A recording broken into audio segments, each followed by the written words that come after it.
"Sir, would you like me to light the candles for you?" A young girl clad in the restaurant's black vest staff uniform stood beside my table, a lighter held loosely between her fingers. Her voice was soft and gentle as she waited for my reply. Yet my full attention remained glued to the screen of my phone. I gave a faint, absent-minded hum without lifting my gaze, completely absorbed by the latest text popping up in my chat window from Hannah. "Gideon, something came up at the last minute. Go ahead and celebrate your birthday on your own tonight. Grant's not doing too well right now. I'm going to stay with him for a while. I'll make it up to you when I get back." The timestamp read 9:17 p.m., and the message had landed merely 3 minutes prior. The waitress carefully set each candle into the top of my birthday cake, before leaning forward to give me a quiet reminder. "Sir, the candles are almost burned down." Those quiet words finally snapped me out of my numbed, distracted trance and dragged me back to harsh reality. My eyes drifted over to the number molded onto the cake's surface, 28. There was something bitterly ironic about the whole scene unfolding right in front of me. I stared down at the two tiny flickering flames dancing atop the frosting, and a hollow, humorless laugh escaped my throat all of a sudden. "Tell me," I directed the question toward the young waitress beside me, "does celebrating your birthday alone even count as celebrating at all?" She was clearly caught totally off guard, never expecting a lonely diner to strike up such a vulnerable-sounding conversation out of nowhere. Following a short 2-second pause, she offered me her sincere take on the matter. "Of course it counts. A birthday is something you celebrate for yourself." I nodded slowly, keeping my thoughts locked inside and choosing not to utter another single word in response. Her gaze drifted across the table, landing on the empty seat that Hannah was supposed to occupy this evening, and she asked me with obvious careful hesitation, "Would you like me to sing happy birthday for you?" "It's free," she quickly added, hurrying to clarify her offer. That unexpected gesture pulled another short laugh out of me. I shook my hand to turn her kind proposal down. "No need. Just do me one small favor." "Sure, if I forget to blow out the candles later, remind me." She gave me a simple nod of agreement. "Okay." I turned my focus once more toward my mobile phone and sent Hannah a single emotion-stripped reply, "Okay." After firing off that short response, I switched the screen completely off, sitting motionless facing a whole spread of dishes that had already gone stone cold. For the very first time, a heavy question weighed heavily inside my head, forcing me to truly think it through. What exactly am I still clinging onto inside this so-called relationship? Chapter 1. I had spent 4 whole years dating Hannah. Across those 4 long years, the phrase she repeated to me more than any other was always the exact same line. "Don't overthink it. Grant is just a childhood friend." She delivered those words so smoothly and naturally that they practically turned into her personal catchphrase. Her delivery was so automatic that over time, whenever those words hit my ears, my stomach would clench tight out of pure reflex. Grant had been her elementary school classmate, her middle school desk mate, the boy in the neighboring class throughout high school, before heading overseas for his college education. Simply put, he had occupied a huge chunk of the first half of Hannah's life story. I will openly admit that in the very beginning, I truly did not mind this bond of theirs at all. After all, who doesn't have a close friend they grew up alongside from childhood? The real trouble lay elsewhere. Where exactly should the line be drawn between the priorities of a boyfriend and a longtime friend? The day Grant flew back into the country, rain poured down relentlessly outside. Hannah and I sat together in the back of a moving car, watching the windshield wipers swing back and forth nonstop. Even with the wipers working hard, heavy sheets of rain kept blurring the glass all around us. Hannah's phone suddenly started ringing. One quick glance at the caller ID, and her whole face instantly lit up with excitement. "Hello, Grant. You've arrived. Stay right where you are. I'm coming to pick you up right now." As soon as she hung up the call, she twisted her body toward me, her tone soft in an unusual way. "Gideon, could you get out and take a taxi home? Grant's situation is urgent. He has a lot of luggage and doesn't know the area very well." The driver peeked at me through the rearview mirror, and even his facial expression radiated embarrassment on my behalf. I held her gaze steadily for 2 quiet seconds before giving my consent. "Sure." She froze for a brief moment, apparently not anticipating that I would agree so readily without putting up any fight. "You're not upset? Didn't you just say it was urgent?" The vehicle pulled over to the roadside. I pushed open the car door and stepped out into the open air. Cold rain slammed straight against my face, soaking my shirt right through in less than 3 seconds flat. She rolled the car window halfway down and tossed one more remark toward me. Don't overthink it. I'll call you as soon as I'm done. I forced a faint smile onto my face. Okay, go take care of it. The car pulled away and vanished down the wet street, leaving me standing all alone beneath the pouring downpour. Rain fell so hard it felt as though giant buckets of water were being dumped straight down from the sky above. Across the road, a neon sign flickered on and off, advertising a 24-hour noodle house. Without any further hesitation, I crossed over and headed straight inside. Right as a steaming bowl of beef noodles got set down in front of me, my phone lit up yet again with a new incoming text from Hannah. Did you get home? Don't catch a cold from the rain. I stared blankly at that message, my mind drawing a complete blank on how I ought to reply to her. In the end, I typed out only one single word and hit send, home. She shot her reply back without any delay, good, followed closely by a bright little sun emoji. I kept my eyes fixed on that cheerful-looking icon, and a powerful sense of absurdity washed all over my mind. Here was the plain truth. It was never that she did not care about me in the slightest. It was merely that Grant would always get her care and attention first, while I would only ever receive whatever was left over afterwards. Starting on that exact day, so many different things slowly began to feel totally normal within our dynamic. Gideon, Grant just rented a place. Can you help him figure out the internet setup? Gideon, you're good at making PowerPoints. Can you help him review his presentation deck? At the start, I would still raise the obvious question. Why don't you do it yourself? As time went on, I did not even bother asking anymore because I already knew exactly what her answer would be. I'm too busy right now. You're passing by there anyway, aren't you? What's wrong with helping him out? What stung the most was that when she spoke those sentences, she genuinely believed there was absolutely nothing wrong with any of it. There were moments when I could not shake the terrible feeling that I was nothing more than a convenient tool. My whole existence only served to make things easier and more enjoyable for her and Grant as a pair. Chapter 2. On my birthday, Hannah had promised me she would finish work by 6 o'clock sharp. I had reserved this restaurant 2 full days ahead of time, carefully picking every dish based on her personal favorites. Even the birthday cake was ordered from her go-to bakery.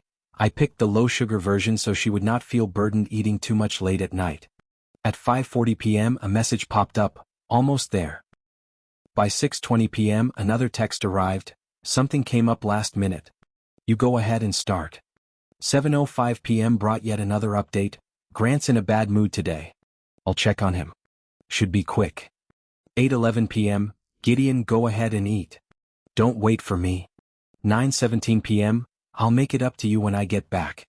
Be good. Sir, would you like me to light the candles? The young girl wore the restaurant's black vest uniform and gripped a lighter in her hand, standing quietly beside my dining table. I glanced toward the cake and gave a small nod of my head. She lingered close by for a little while, most likely noticing I still had not blown out the burning candles, and whispered a gentle reminder. Sir, the candles are about to melt down. I let out a quiet mmm sound, yet I still did not lift a finger to do anything. Seeing me remain completely unmoving, she hesitated for a beat and posed another thoughtful question. Would you like me to help blow them out? Otherwise, the frosting might get dripped on by hot wax. I finally lifted my head and met her eyes. Her gaze was clear and unclouded. There was no trace of nosy curiosity, no hidden judgment, only a genuine work-oriented concern. A soft smile tugged at my lips. Can you? She nodded her head firmly. Yes. Make a wish first. I closed my eyes for a brief moment, but I did not form a single wish inside my mind, and simply told her to go ahead. She leaned forward slightly and blew delicately. The candle flames flickered once and then died out completely. At tables nearby, other customers laughed and chatted loudly. Some guests held up their phones to snap photos, and faint snippets of a birthday song melody drifted out from the private room next door.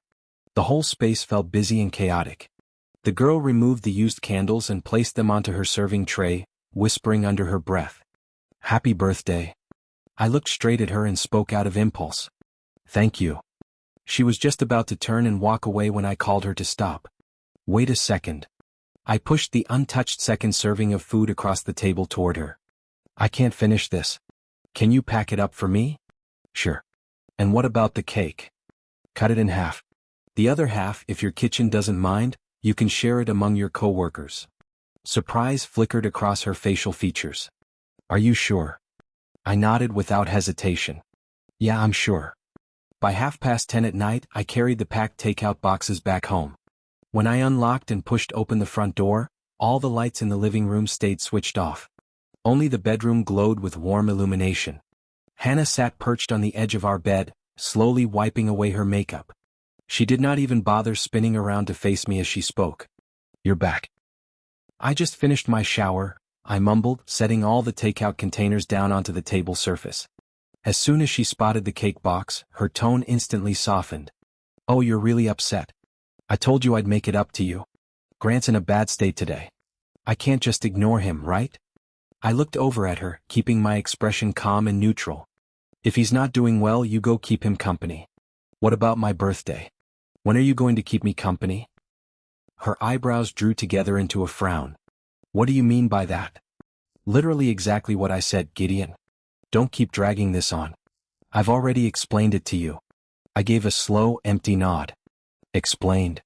She tossed her cotton makeup pad onto the dresser, her voice rising noticeably in volume. And why are you getting more sarcastic lately? Grant is just a friend. Isn't it tiring fixating on him every single day? I chose not to give her any direct reply, turning on my heel and heading toward the kitchen to pour myself a glass of water. Her voice continued drifting over from behind my back. You weren't like this before. You're really exhausting me right now. My fingers wrapped around the drinking cup. I glanced back over my shoulder toward her and suddenly broke into a quiet smile. All right, then you get some rest. She froze in place, caught off guard by my muted reaction. That's your reaction. What sort of reaction were you hoping to get from me? At the very least, say something. If I say something, will you actually even listen? Her lips parted, yet no words managed to come out. I grabbed my laptop together with its charging cable from the bedroom and walked straight into the study, closing the door shut behind me. The second the door clicked closed, I caught her quiet mutter echoing out from the living room area. Crazy. I sank down into the study chair, staring blankly at my computer screen for a full 5 minutes. Eventually I opened my messaging app and typed a note to Mero. The smart control project you mentioned last time, I'm in. Let's schedule a time to talk in person tomorrow. He fired a response back almost instantaneously. Bro, you finally came around. I stared down at his message and typed back one short word, Chapter 3. Over the course of the following week, Hannah clearly picked up on the obvious shift in my whole demeanor. In days gone by, whenever she returned home late, I would always ask her where she had been. Now all I would say was, leave your shoes by the door. Don't trip. Before, if she mentioned Grant had reached out to her, my brows would instinctively knit together. These days I would simply tell her, go ahead. Be careful on the way. This newfound distance began making her feel deeply uncomfortable. One particular morning, she blocked off the kitchen doorway to stop me from walking past. Gideon, are you upset? I was busy frying eggs on the stovetop. No. Then why have you been so cold lately? Have I? Can't you feel it yourself? I flipped the fried eggs over and turned down the stove's heat, maintaining a totally flat, unemotional tone. Haven't you always complained that I interfere too much? Now I'm not interfering. Isn't that just fine? She got stuck, unable to find a quick retort, and held my gaze for several long seconds. Do you think this is funny?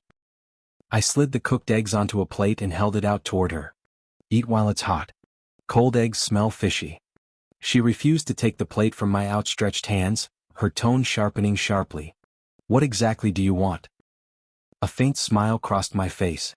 Hannah, I'm not thinking about anything. You do your thing. I'll do mine. She set the plate down hard onto the kitchen table. Fine. Keep pretending then. That very same night, a new text popped up on my phone screen from her. Grant invited me to dinner today. I might be home late. I typed out and sent a single word, okay. 10 minutes later, another message came through. Just an okay? I saw the notification pop up, yet I deliberately chose not to write any reply. Half an hour passed and she dialed my number directly. What do you mean by that? Mean by what? I'm giving you a heads up and this is your whole attitude? I leaned my body against the window frame, watching streams of car headlights flow past down on the street below. What attitude do you expect me to have? At least ask who else is there, where you are, and what time you will be back home. Haven't you already heard all those questions countless times before? Would asking them change anything at all? Silence stretched out for 2 seconds on the other end of the phone call, and her voice turned icy cold. Gideon, you're really acting strange right now. I spoke softly into the receiver. Maybe. Chapter 4. 3 days afterwards, a large-scale industry networking cocktail event took place. Hannah insisted firmly that I needed to attend, arguing it would look extremely bad if I failed to show my face. So I went along with her wishes. During the round of introductions, the host called on her to introduce the people standing beside her. Her eyes lit up the instant she turned toward Grant, radiating bright, brilliant joy. This is Grant, a friend I've known since childhood. We'll be working closely together in the future. Only after finishing his introduction did she shift her attention over toward me. Her smile dimmed down noticeably as she spoke about me. This is my boyfriend, Gideon. He's usually pretty low-key and doesn't get involved in the business side of things. The audience offered up polite, scattered applause. Somebody standing toward the back of the room whispered loud enough for me to catch. Got it? A kept man. When the toast-making segment rolled around, Grant reached out and clapped his hand onto my shoulder. Gideon, Hannah can't really hold her liquor. Why don't you drink this one for her? I lifted his hand right off my shoulder and wore a calm smile. Wouldn't it make far more sense for you to do it? Weren't you two childhood friends? Every single person within earshot instantly fell completely quiet. Hannah's face darkened on the spot. She tugged urgently at my sleeve and hissed in a quiet whisper. Stop acting crazy here. I glanced down at her hand gripping my clothing and slowly pulled my arm free. I'm not acting crazy. I just suddenly realized that you're right. What? I really don't belong in your business world. Once those words left my mouth, I set my wine glass back down upon the table and walked straight away from the crowd. The moment I stepped into the parking lot, my phone started buzzing non-stop. Anna was calling me. I picked up the call and her opening remark was sharp and unforgiving. Gideon, have you had enough of this nonsense yet? I'm not making a scene. You deliberately embarrassed me today. A faint laugh escaped my lips. Did I? I thought you were pretty used to situations like that. What do you mean? When you introduced him, your whole face lit up. When you introduced me, it sounded like you were reading a disclaimer. Hannah, have you really not noticed the problem? A stretch of dead silence hung over the phone line for several seconds. When she resumed speaking, her tone grew even harder and more unyielding. Grant is just a childhood friend. How many times do I have to tell you that? Glancing at my own blurred reflection within the car window glass, I gave her a quiet answer. You can tell me 10,000 times if you want, but what you say is one thing, what you do is another. She let out a cold, mocking laugh. Wow, now you're giving lectures. It's not a lecture, it's a boundary. Then break up with me if you've got the guts. The second those words landed, every last trace of hesitation inside me vanished entirely. I gave a definite nod. Okay. She sounded utterly stunned, unable to process what she had just heard. What? You heard me. I hung up the call, then quickly typed out and sent her a text message. Hannah, we're broken up. I'll pack up the things you left at my place this weekend. Leave the key with property management and don't come knocking on my door late at night anymore. After pressing send, I switched my phone onto silent mode and fired up the car's engine. The second the headlights flickered to life, my thoughts drifted back to what that young restaurant waitress had said a few days prior, right after blowing out my birthday candles. Happy birthday.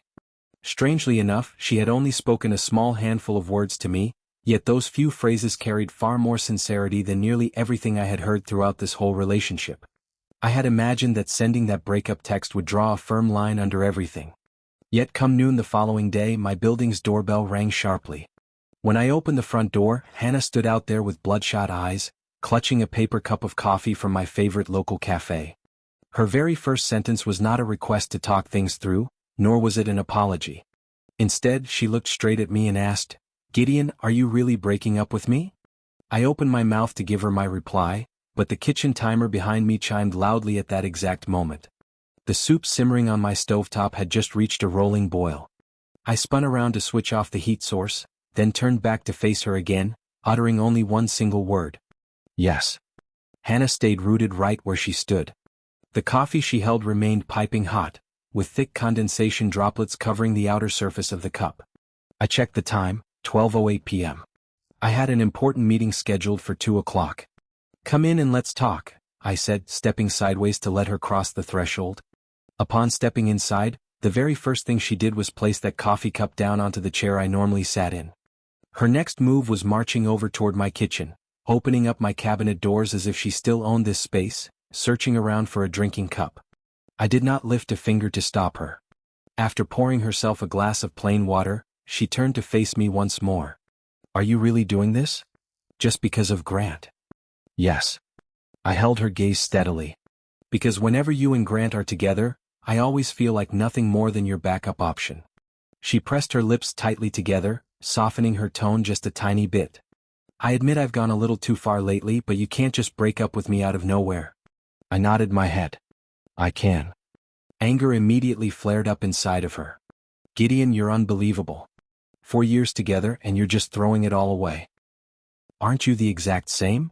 I offered a faint, tired smile. 4 years together, and you had zero problems pushing me aside." That comment knocked her completely speechless. She stayed quiet for a long stretch of time. I slid an envelope across the surface of my coffee table toward her. "Your spare key, your access card, and the earring you left here last time are all inside. I'll pack up your clothes and cosmetics this weekend." She stared hard at that envelope, watching as her eyes slowly welled over with tears. "You already sorted all this out?" "Yes." "You've been thinking about breaking up for a long time, haven't you?" My tone stayed completely calm and composed. "You simply gave me more than enough opportunities to think it all through." Gritting her teeth tightly, she snatched up the envelope and rose to her feet to leave. But right at the doorway she twisted her body back around toward me.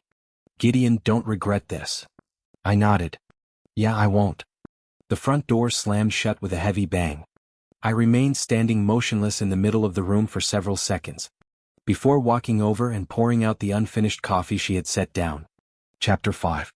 She was convinced I was merely throwing a childish temper tantrum.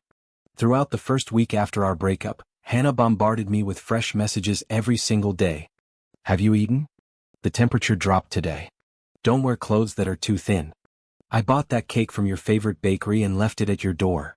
I did not fire back even one single reply to any of those texts. By the second week, she switched over to a brand new tactic. "My mom asked why you haven't come over for dinner. This is really immature of you. Can we handle this like adults?" I still maintained total radio silence. Come the third week, she resorted to calling my phone directly. I answered the incoming call, and her opening line was full of frustration. "How long are you going to keep this up?" I was busy revising a proposal document on my laptop, never once lifting my eyes away from the screen. "I'm not keeping anything up. You don't reply to messages. You don't answer calls. If that's not throwing a tantrum, what is? It's called cutting ties." Her voice instantly shot up in volume. "Gideon, do you really have to be this heartless?" I stopped typing on my keyboard and leaned backwards within my office chair. "Hannah, not staying in contact after a breakup is called common sense, not being heartless." There was a 2-second pause on her end of the line. Then she suddenly insisted. "Fine, then let's meet one last time. Let's clear everything up." "There's no need." "There is." She stressed every single word heavily. "If you don't come, I'll go to your office and find you." I weighed my options for a brief moment. 7 o'clock tonight, the usual place. Okay. That familiar spot was none other than the restaurant where I had spent my lonely birthday night. I showed up sharp at 7 o'clock on the dot. Hannah only walked through the restaurant doors at 20 past 7. The very first thing she said after sitting down across from me was an apology directed toward my birthday. "About your birthday, I'm sorry?" I just gave a short hum, waiting patiently for her to carry on speaking. Seeing my unenthusiastic reaction, she visibly started to panic and hurried to offer up her explanations. "I didn't mean to stand you up. Grant was really in a bad state that day." She locked eyes with me, her voice trembling slightly. "Can't you give me one more chance?" Before I could form any sort of response to her question, her mobile phone began ringing. Grant's name lit up on the caller display. She darted a quick glance toward me and declined the incoming call. 3 seconds later, it started ringing all over again. Once more, she rejected it. When the phone vibrated for the third time, she abruptly stood up from her chair. "I'll step outside and take this. I'll be right back. I smiled faintly. Go ahead. I'll really be right back. She spun around and jogged out of the dining area. Watching her retreating figure, I felt absolutely nothing stirring within my chest whatsoever. I lifted my hand and waved to get a waitress's attention. It turned out to be that exact same young woman from my birthday evening. Her name tag read Carmen. When she recognized me, she froze for a split second, then asked me in a soft voice, "Sir, dining alone again today?" I nodded my head. Not originally, but soon. It took her a moment to process my odd remark, yet she refrained from asking any intrusive follow-up questions. Would you like to order first? No, just bring me the bill. Confusion showed on her face. But you haven't ordered anything yet. Think of it as a reservation fee. She lowered her head to operate the cash register system. After a short while, she handed over my printed receipt. All set. I grabbed hold of the receipt paper. Just as I got to my feet to take my leave, Hannah came hurrying back indoors from outside. Her facial expression looked terrible. The instant she spotted me heading straight for the exit door, panic washed over her features. Where are you going? Home. But I said I'd be right back. You did come back. I looked directly into her eyes. But I've already moved on. She froze solid on the spot, her eyes immediately flooding with tears. I did not slow down my pace at all. I pushed open the restaurant door and stepped out into the open air. Chapter 6: The First Layer of Truth. I had thought that after that night she would at the very least dial back her behavior a little bit, yet she did not change at all. Early the next morning she sent me a long-winded text message. Yesterday something came up with Grant at the last minute. I really didn't mean to interrupt our conversation. Can you stop assuming the worst about everything? I've known him since childhood. I can't ignore it when he has problems, but that doesn't mean I don't care about you. I read through her whole message and fired back only a handful of words. Good that he's okay. She replied to me instantly. Can you stop being so passive-aggressive? I chose not to send any further replies. At the same time, my own work projects kept advancing forward very smoothly. Morrow arranged for me to meet up with an investor. We talked non-stop for 3 full hours, and managed to finalize a preliminary term sheet agreement on-site right then and there. Upon walking out of the meeting room, he patted me firmly on the shoulder. You bounced back pretty quickly. I cracked a small smile. Reality gave me a harsh lesson. I'm clear-headed now. Heartbreak in love, success in business. When did you start saying stuff like that? He burst out laughing. Come on, let's go celebrate tonight. I shook my head from side to side. Not tonight. I still have a contract to go over and review. You weren't like this before. Before is before. That same evening, I sat at home reading over contract documents when Hannah called my phone once again. I rejected the call. She dialed again. I hit decline a second time. I finally picked up on her third attempt just to put an end to her non-stop calling spree. Speak. Hearing that I had answered, her tone softened considerably. Gideon, I know you're still angry. How about this? I'll turn off my phone this weekend. See no one. Just be with you. Okay. I flipped through the pages of my contract papers. No need. Why not? Because we broke up. Silence stretched out for several seconds on her end of the call. Then she suddenly threw out a question. Do you have someone else? Annoyance welled up inside me and I could not help letting out a dry laugh. Your logic jumps to some strange conclusions. Then why did you change so fast? I didn't change fast. I just finally saw things clearly late as it was. She prepared to speak once more, but another incoming call notification popped up for me. It was Marrow. I immediately switched my phone over to accept that other call. Hello, Mr. Marrow? Hannah went quiet for a moment upon hearing that title. You're busy with work? She asked. What exactly have you been busy with lately? Busy with my own matters. You used to hate socializing for business.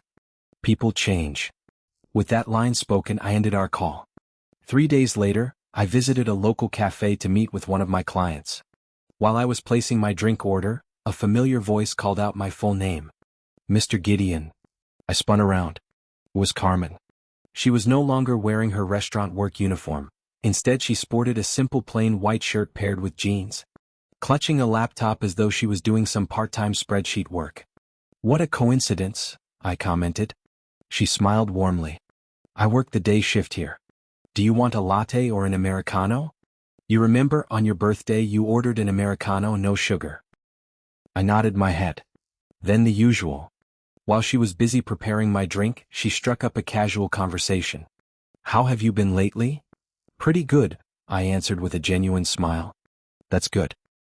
Such a simple, uncomplicated sentence, yet it felt incredibly pleasant to hear. There was no prying into my private life, no hidden judgment, no picking sides in any conflict. I had just grabbed my finished coffee when my phone lit up with Hannah's new message. Hannah, where are you? I'm downstairs at your office. I texted back one short line. Not there. Right away she sent over a voice message. Her tone was controlled, yet sharp frustration leaked through. Are you deliberately avoiding me? I thought for a brief second before typing out my reply. Not avoiding, just not seeing. Once I had sent that text, I flipped my phone face down onto the cafe table and refocused all my attention toward discussing my client's project requirements. Chapter 7. That night at 11 o'clock, I returned back to my residential community. I spotted Hannah's car parked right by the complex entrance. She sat alone in the driver's seat with all the vehicle lights switched off, still sitting inside the parked automobile. As I walked past her car, she rolled down the car window. Gideon, come up. Just 2 minutes. I want to say something to you. I halted my footsteps and looked over toward her. She bit down on her lower lip, appearing to hold back her emotions for a very long time before she finally started talking. Grant asked me today if you're still throwing a tantrum. I kept my mouth shut and did not offer any comment. She carried on with what she wanted to say. I told him you were just upset temporarily and it would pass. I looked straight at her, and a faint urge to laugh bubbled up inside of me. Hannah, you still genuinely think I'm throwing some kind of temper tantrum? A frown creased her forehead. If not, then what? 4 years together and I can just end it like that? It is possible. Possible? I don't believe it. Then keep not believing. I turned my body to walk onward. Panic surged through her and she scrambled out of the car, reaching out to grab hold of my wrist. Gideon, can you not do this? I've been really exhausted lately. I glanced down at her hand wrapped around my wrist and gently, carefully freed my arm from her grip. Your exhaustion is your own business. It is not a valid reason for me to turn back. Her eyes instantly turned bright red. Why are you speaking so harshly now? I wasn't harsh before and you treated me like someone you could always push around. Her mouth fell open, yet she could not produce any words for a long stretch of time. I swiped my access card and stepped through the building entrance. The elevator doors slid shut, but she remained standing out in the open, watching me disappear from sight. Within her eyes I could read hurt, anger, and a hint of panic that she would never willingly admit to. By noon on the following day, I received an extremely short text message sent from her. Gideon, next week I have one last favor to ask.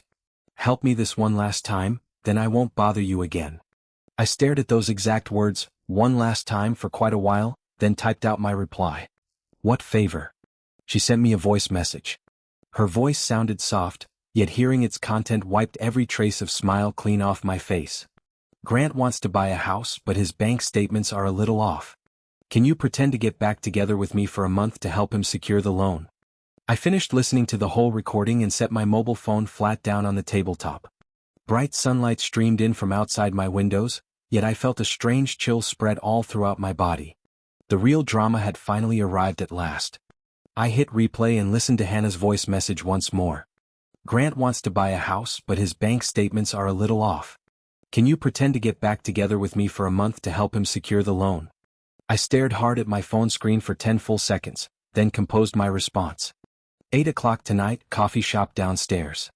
Bring Grant with you. She replied almost immediately. Okay.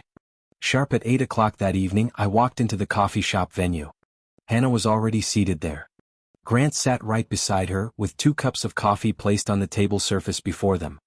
I had barely settled down into my chair when Grant offered me a smile and began speaking. Gideon, thanks for this. It's really just a procedure, at most a month. Once the loan is approved, it won't involve you anymore. I nodded slowly. Explain exactly how we'll go about doing this. Hannah rushed in to give the explanation. We just temporarily change our relationship status in the system to stable dating, then use your bank statements as proof of shared repayment ability. After the house is secured, we change it back. A faint smile tugged at my mouth corners. You call this a fake reconciliation? Yes. She carried on, sounding perfectly reasonable. We're not really getting back together. It's just in the system. Whose name goes on the house? Grant answered that question. Hannah's for now. We'll discuss later. Who pays the down payment? I'll cover part of it. Hannah will cover the rest. Who repays the mortgage? He hesitated for a brief moment. Well, we'll see. I leaned backwards within my chair, looking from one of them to the other. Fine. It can be done, but under my rules. Hannah's eyes lit up instantly. You agreed. Don't celebrate yet. Listen first. I held up 3 of my fingers. 3 conditions. First, a tripartite agreement. You, Hannah, Grant, and me. It must clearly state I'm only lending my financial credentials temporarily, not the actual buyer, and I assume no repayment responsibility. Second, notarization. If payment is overdue by more than 15 days, you 2 jointly cover all my financial losses, including credit damage, penalties, and legal fees. Third, a security deposit. Grant deposits $200,000 into an escrow account first, not for me, but to prevent either of you from backing out later. As soon as I finished laying out all 3 terms, total silence fell over the whole table. Grant forced a stiff, unnatural smile onto his face. Gideon, we're all friends here. Do we need to make this so ugly? Friends? I directed my gaze toward him. You want me to risk my financial statements for your house and you call us friends? Hannah frowned deeply. Gideon, aren't you exaggerating? We're just borrowing your statements for a month. What is even the point of an agreement then? She got cornered by my questions and her tone hardened. Can't you stop being so calculating? I nodded. Fine. Then I won't be calculating. Find someone else. I pushed my chair back and prepared to stand up and leave. Hannah immediately reached out and grabbed my sleeve. Don't go. Let's talk it through. I gently pulled my arm free from her grip. I'm talking it through. If you don't want to follow the rules, don't do it. Grant sighed loudly from beside us. Fine, I'll think it over. I checked the time displayed on my watch and turned to walk away. As I stepped out through the shop door, I caught Hannah's quiet mutter drifting over toward me.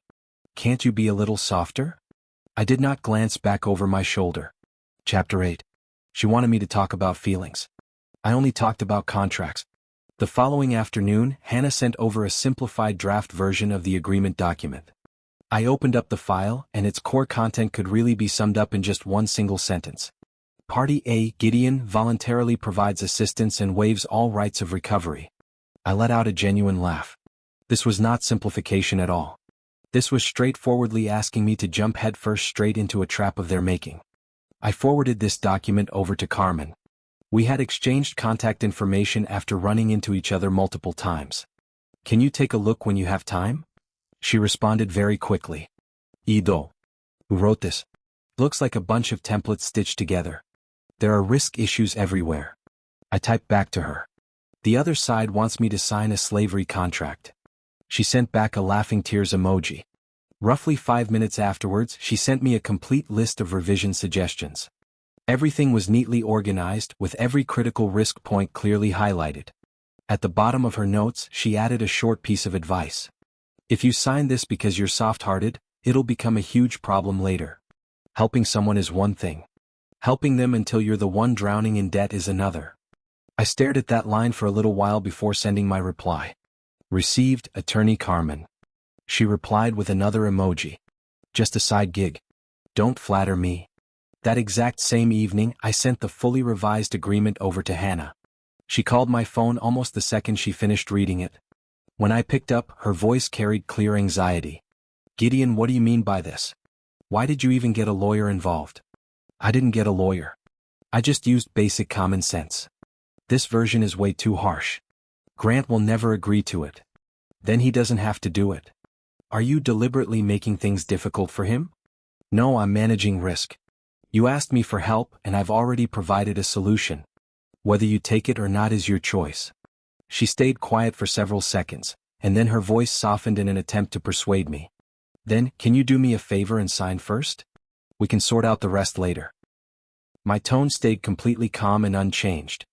Hannah, You no longer hold the privilege of asking me to sign first and talk later. Dead silence hung on the phone line for a long time. Finally, she tossed out one short remark. You've changed. Then she hung up the call. Chapter 9: The bank meeting. The moment everything fell apart. 3 days later, Hannah still sent across the scheduled time for our bank interview. Thursday, 10 a.m. South City branch. Please come. I'm begging you. I showed up for that appointment not because my heart had softened, but because I wanted to witness exactly how far they planned to carry on this whole act.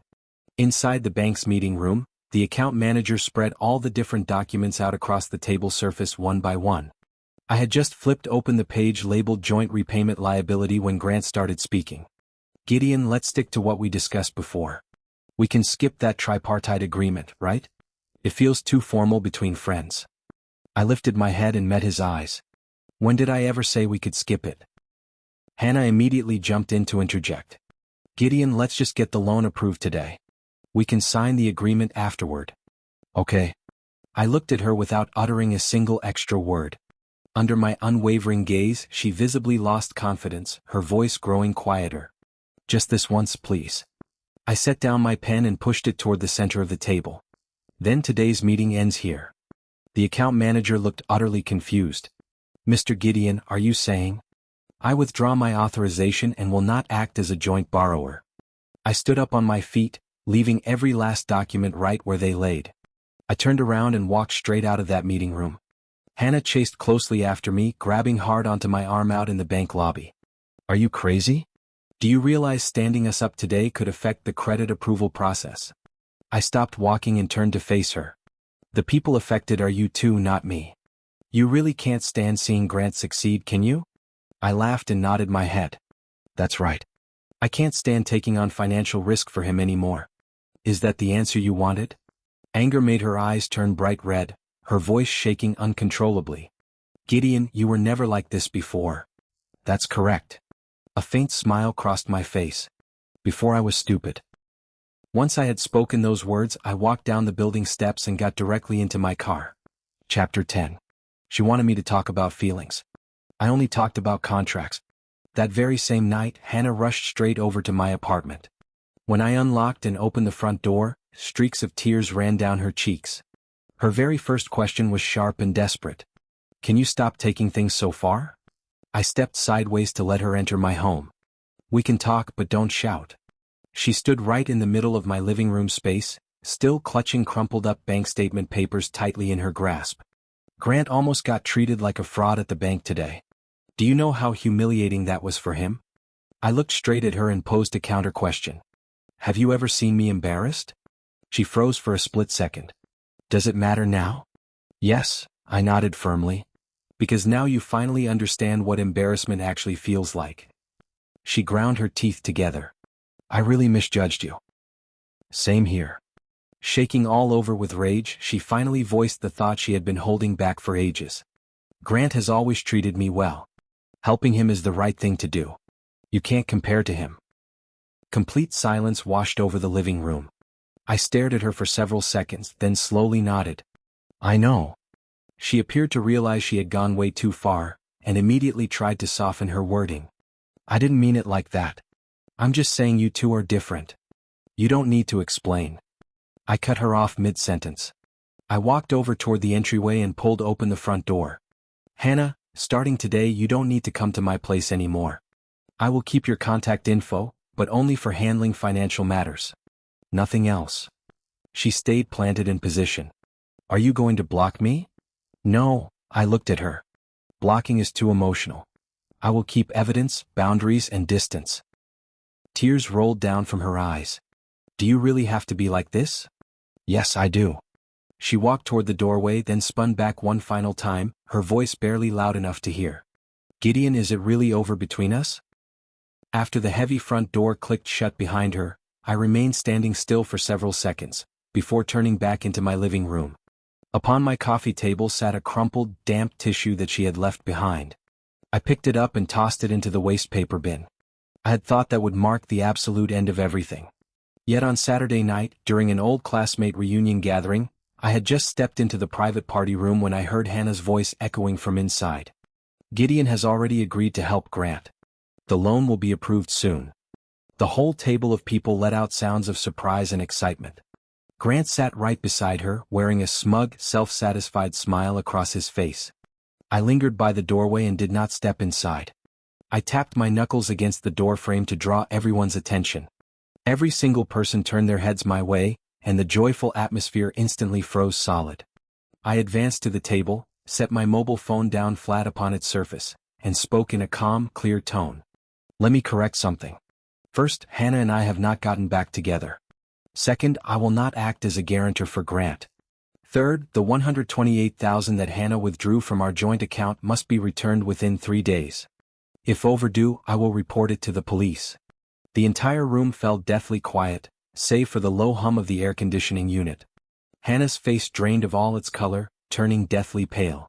What are you talking about? I borrowed it first. Borrowed? I looked directly at her. Is there an IOU? Did I agree to this? Her lips parted, but she could not produce a single word to say. A long time before all of this, I had given her a bank card, and I had completely forgotten to take it back from her. Grant rose up from his seat, trying to smooth over this tense situation. Gideon, we're all friends here. Don't be so rigid. I offered a faint, cold smile. You're right. Then we'll speak according to the law, not friendship. I grabbed my phone and turned to leave the private room. Behind my back, I could hear Hannah holding back loud sobs. Gideon, do you have to do this in public? I did not give any response, nor did I slow down my footsteps. Later that night, once I got back home, 2 separate messages popped up on my phone screen at exactly the same time. Hannah sent a 60-second long voice message. Carmen sent only one short line of text. The funding passed. Signed the contract Monday at 10 a.m. Congratulations. Exactly. I had brought her onto my team. Such genuine talent ought never to be wasted working only as a restaurant waitress. I glanced at those 2 incoming messages for 2 seconds, first opening Carmen's text. I typed my reply, got it? See you Monday. Then I placed my mobile phone down on a table and walked to the kitchen to boil some drinking water. I deliberately avoided opening Hannah's voice message. I only listened to that 60-second recording the following morning. Hannah's voice sounded hoarse and broken. The first 20 seconds consisted of nothing but crying sounds. After that came only fragmented, disjointed sentences. Gideon, I've gathered the money. Please don't report me. I know I was wrong. I didn't mean to take money from your account. Please just reply okay. I'm begging you. I finished playing the whole message, switched off my phone screen, brushed my teeth, washed my face, changed my outfit and headed out the door. It was never that I possessed a cold-hearted personality. I had simply finally learned one important life lesson. If an emotional burden is not truly yours to bear, do not take it upon your own shoulders. Chapter 11. The contract signing appointment on Monday proceeded without any hiccups. Halfway through our meeting, my assistant stepped inside and slipped a small paper note over to me. Boss, there's someone downstairs asking to see you. Her name is Hannah. She says she'll only take 3 minutes.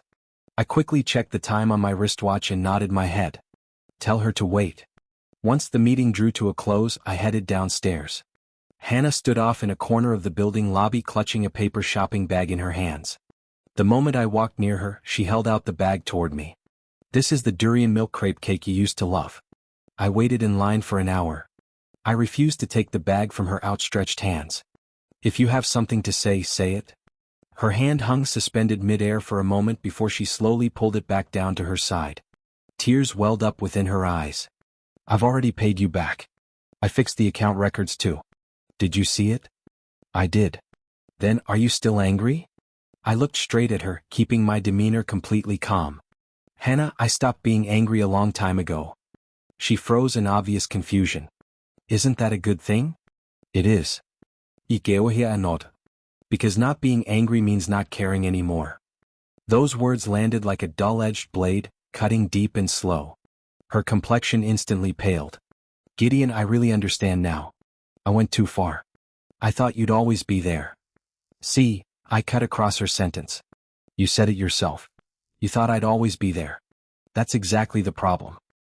She lowered her head, and big teardrops kept falling down onto the surface of her paper bag. Then, is there still a chance? No. You won't even try? I already tried for 4 whole years. I looked at her. That's more than enough. She stood rooted to the spot, as though every last ounce of strength had suddenly drained out of her body. Just before I turned to walk away, she called out to me in a quiet voice from behind my back. "Gideon, did you stop loving me a long time ago?" I paused for 2 full seconds. I did not spin around to face her. I simply kept walking forward and exited out of the lobby area. The heavy glass entrance doors closed shut behind me. She made no attempt to follow after me. Chapter 12. Another half-month slipped by. That was when Grant gave me a phone call.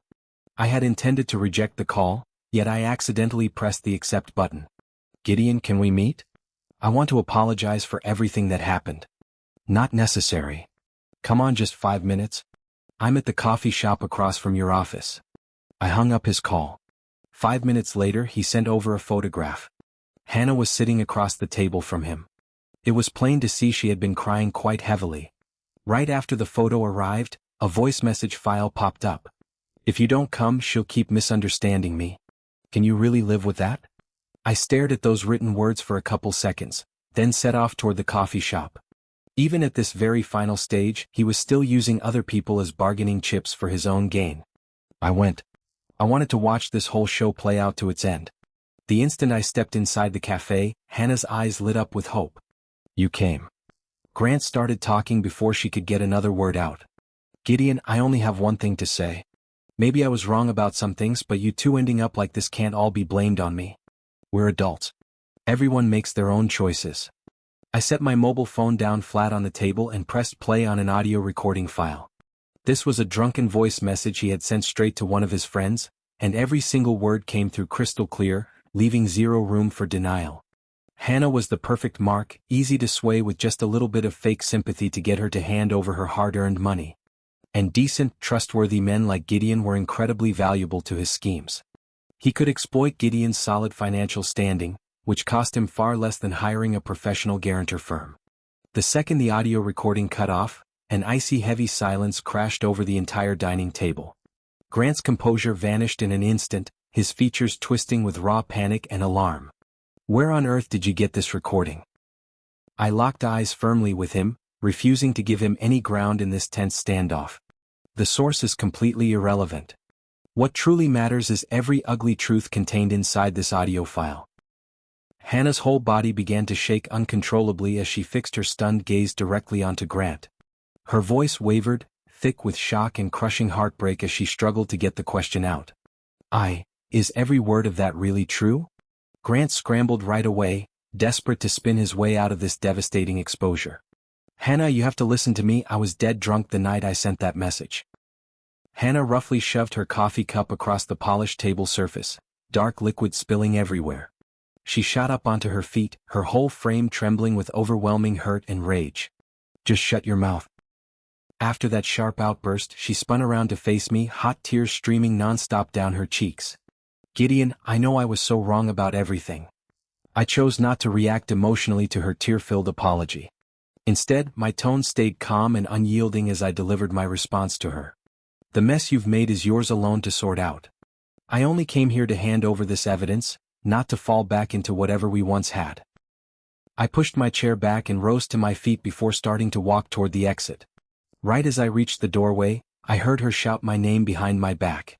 Her voice cracked badly, broken by endless sobbing. "Gideon, I genuinely realize how huge my mistakes were." I came to a short halt for just a fleeting moment. Even so, I never turned my head back to look at her one last time. "Realizing you were wrong is a start, but not every mistake earns you a second shot at redemption." Chapter 13. Toward the very end of that calendar year, our major project finally went live, and the whole team had pulled 3 brutal back-to-back all-nighters. It was 1 o'clock in the early morning when I packed up and left the office space. Carmen was still sitting at her work desk, fully absorbed in tweaking and refining her design drafts. 2 portions of takeout wonton soup sat neatly placed on the desktop beside her. I strolled over to where she was hard at work in the dim office lighting. "Oiri still stuck here this late?" She never lifted her eyes away from her screen while firing her reply back at me. "Well, you haven't headed home either. Who do these 2 bowls of wontons belong to?" "One is for you and the other is mine." She slid one warm bowl across the tabletop right toward my waiting hands. "Eat this while it still holds its heat, don't go upsetting your stomach all over again."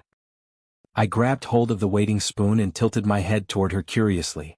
How could you possibly tell my stomach might start acting up?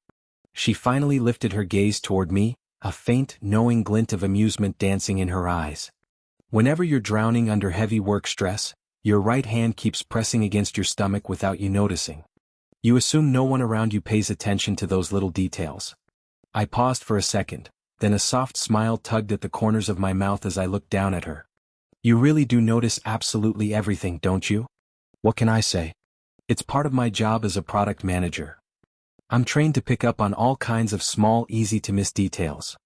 I took a slow sip of the warm, savory soup broth. Heat traveled down my throat, and some of my built-up tension slowly melted away inside my body. She studied my face quietly for a moment before throwing out a sudden question. Have you been struggling with insomnia these past few days? Not particularly, I'm fine. There you go, lying straight to my face again. She set a tiny box of melatonin supplements down right next to my palm. Don't keep burning yourself out with endless work. Also, no overtime hours for you this coming weekend. I've already booked a physical therapy appointment on your behalf. I raised one eyebrow in genuine surprise.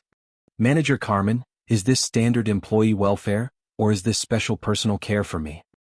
A light rosy blush tinted the tips of her ears, yet she kept her voice steady and professional. That entirely depends on how well you behave yourself moving forward. A playful smile spread across my lips. In that case, I will make sure to behave accordingly. And just how exactly do you plan on doing that?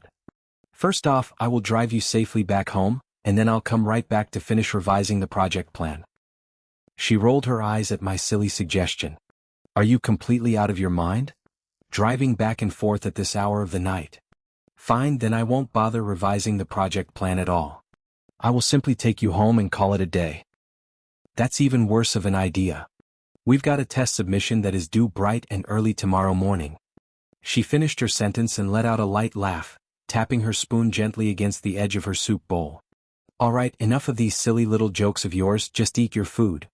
Later on, once we officially became a couple, our time together never featured huge, over-the-top dramatic scenes.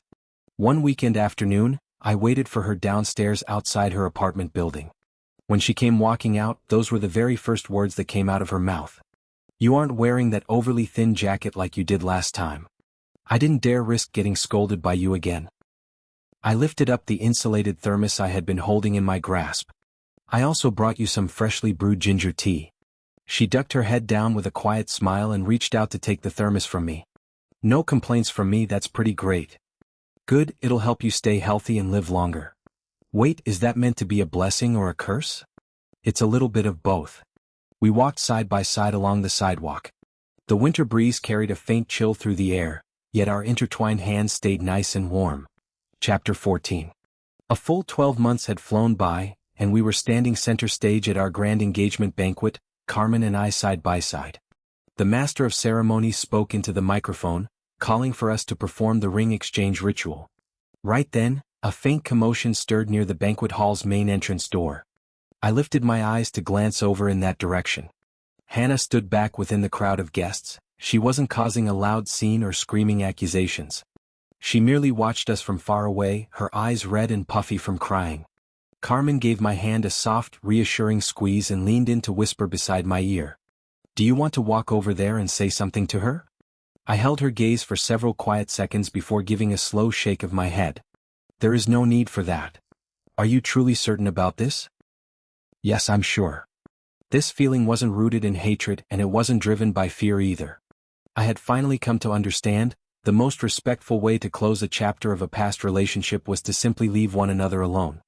I shifted my focus back to Carmen, slipping the engagement ring onto her waiting finger. She placed my ring onto my finger in return, then tilted her head upward to look straight at me with a bright smile. Gideon, please take good care of me for the rest of our lives together. I smiled warmly right back at her. Manager Carmen, I'm looking forward to all our future teamwork ahead. The surrounding crowd of guests erupted into loud cheers. Her cheeks flushed bright red and she gave my leg a light, playful kick. Can't you say something more ordinary and romantic for once? I leaned my face in close, speaking softly directly into her ear. All right then, let me rephrase what I just said. What are you going to say? From this day onward, you will never need to ask whether I'd like my birthday candles lit for me. I want to celebrate every single one of my birthdays right here by your side." She paused for a brief moment. After that, her eyes crinkled into a beautiful, happy smile. "It's a deal." I firmly tightened my hold around her hand. Thunderous applause filled up the entire banquet room, and brilliant stage lights shone all around us. This time around, I did not glance backward, and there was absolutely no reason for me to.